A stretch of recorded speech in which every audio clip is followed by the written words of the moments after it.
Il aura fallu du temps pour en arriver à ce résultat. Les contrats à terme chinois sur le pétrole font leur premier pas sur le marché international de l'énergie de Shanghai. Le lancement est en ligne avec les directives du rapport d'activité du gouvernement. Il marque un pas de plus dans la constitution de Shanghai comme centre financier international.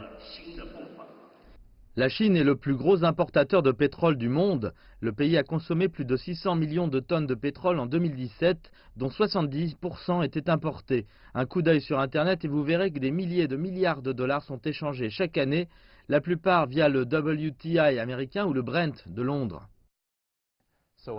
Avoir une troisième alternative augmentera certainement les liquidités sur le marché des contrats à terme ainsi que l'efficacité du marché du pétrole. Les analystes disent que cela signifie que la Chine fera partie de la fixation des prix internationaux et c'est important. Pendant longtemps, le pétrole du Moyen-Orient était plus cher en Asie qu'en Europe. Les experts appelaient ça le Asian Premium. La Chine a voulu alors se doter d'un indice lui permettant de mieux refléter les conditions du marché en Asie. Les analystes pensent que le nouveau contrat aidera dans ce domaine. Il rejoindra une suite d'avoirs dénominés en renminbi, la monnaie chinoise jouant un rôle de plus en plus grand sur les marchés financiers mondiaux.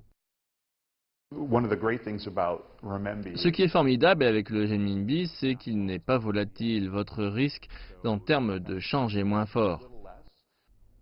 La banque d'investissement JP Morgan coopère avec l'échange pour fournir des services aux traders.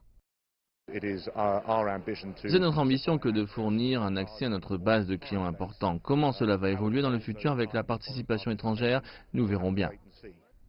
Les analystes disent que le nouvel indice fera rapidement face à son premier défi, le manque de liquidité. La Chine a commencé à permettre aux entreprises non étatiques de participer aux importations de pétrole brut ces dernières années, mais le secteur demeure dominé par les géants d'État. 413 entreprises ont participé aux échanges lundi et plus d'acteurs internationaux encore veulent participer.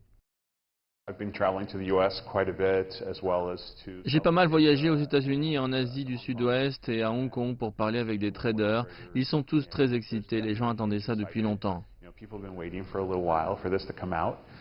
Les analystes disent que la Chine aura besoin de travailler avec les autres pays pour régler les problèmes de régulation, de manière à rendre les nouveaux contrats plus attractifs aux yeux des acteurs internationaux. Le nouvel indice aura besoin de temps pour croître et gagner en maturité.